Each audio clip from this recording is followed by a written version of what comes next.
আসসালামু আলাইকুম প্রিয় দর্শক, ওয়েলকাম টু মাই চ্যানেল। আজকের বিষয়টি অত্যন্ত গুরুত্বপূর্ণ, বিশেষ করে যাদের গাড়ি আছে তাদের জন্য। কারণ প্রত্যেকটা গাড়ির মালিকের বিভিন্ন সময় রং পরিবর্তন, টায়ার সাইজ পরিবর্তন, ইঞ্জিন পরিবর্তন বা বিভিন্ন রকমের সংশোধন বা পরিবর্তনের প্রয়োজন হয়ে থাকে। তো কিভাবে আপনারা অনলাইনের মাধ্যমে ঘরে বসে আবেদন করতে পারবেন, সেই প্রক্রিয়াটি আজ আমি আপনাদের জানিয়ে দিব।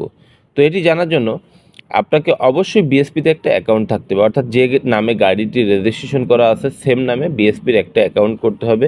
অ্যাকাউন্ট করার পর আপনাকে এরকম এখানে আসার পর দেখবেন মোটরযান নিবন্ধন নামে যে অপশনটি আছে, এই অপশনে ক্লিক করার পর তিনটা অপশন দেখতে পাবেন। নিচে যে অপশনটি থাকবে মোটরযানের তথ্য পরিবর্তন, ঠিক এখানে ক্লিক করবেন।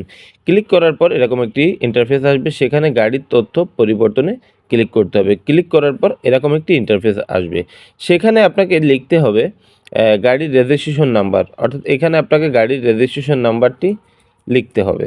গাড়ির রেজিস্ট্রেশন নাম্বার লেখার পর গাড়ির রেজিস্ট্রেশন নাম্বারের উপর ক্লিক করলে আপনার তথ্যগুলো এরকম করে সব চলে আসবে এবং সেখান থেকে আপনার যেটা পরিবর্তন করা দরকার, যেমন এখানে যদি ইঞ্জিন নাম্বার পরিবর্তন করা প্রয়োজন হলে আপনাকে ইঞ্জিনের উপরে ক্লিক করতে হবে।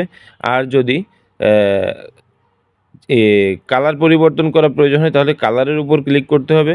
আর যদি টায়ার সাইজের পরিবর্তন করার প্রয়োজন হয় তাহলে টায়ার সাইজের উপর ক্লিক করতে হবে। এখানে যেটা আপনার প্রয়োজন সেটার উপর ক্লিক করে তারপর সংরক্ষণ করতে হবে।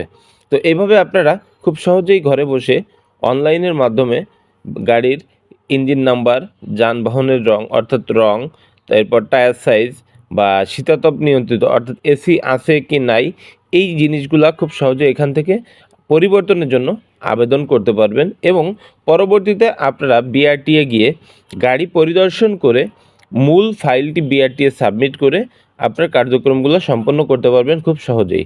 তো আশা করি এই ভিডিওটি আপনাদের অনেক হেল্পফুল হবে, তাই এই ভিডিওটি অন্যদের জানার উদ্দেশ্যে প্রচুর পরিমাণে শেয়ার করুন।